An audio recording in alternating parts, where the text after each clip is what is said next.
This is verse 10 of the 9th chapter, Gospel of Matthew.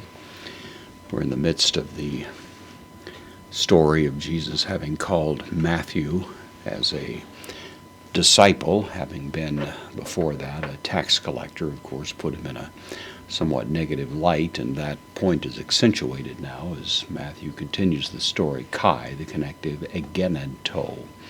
From genomai, I become. This is commonly rendered as it came to pass, it came to be. It's the idea. This is the third person singular aorist, active in meaning, passive in form here, or middle in form, the indicative. So it came to pass. And then a genitive absolute. So the genitive here functioning as the subject of the absolute. So autou, he. And then anakemenu, also in the genitive. So together they form this genitive absolute.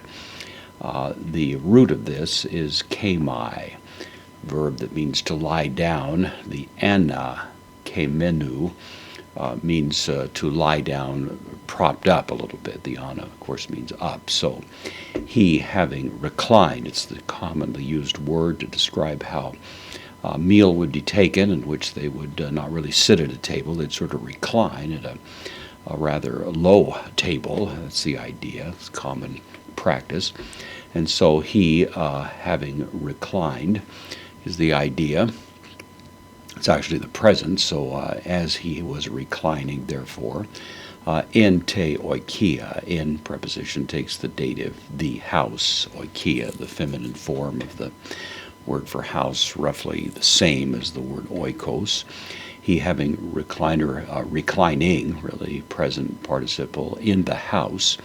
Kai, the next connective, idu, interjection, means look or behold.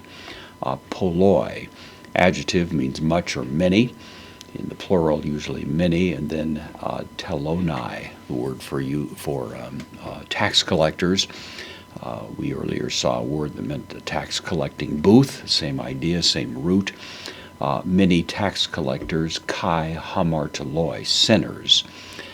Sinners was the word that was commonly used at the time to describe people who had really despaired of trying to keep the law. It was just too burdensome, and they finally just gave up, and therefore were commonly viewed with some degree of disdain by those who viewed themselves as the proper practitioners of the law. So many tax collectors and other riffraff might be an idiom we might use in this situation. So many tax collectors and sinners, elthontes, from erkamai. This is an aorist participle in the nominative plural, so many tax collectors and sinners having come. And then soon, anekonto. This is the same word as we had up here. However, you'll notice the little soon at the beginning means together. So reclining together. This is an imperfect, so they were in the act of, or in the process of reclining together. Takes the dative, so we have the dative article here, to Yesu, with Jesus, reclining together with him at the same table, along with kai, tois, mathetais, the disciples, autou, possessive pronoun of him.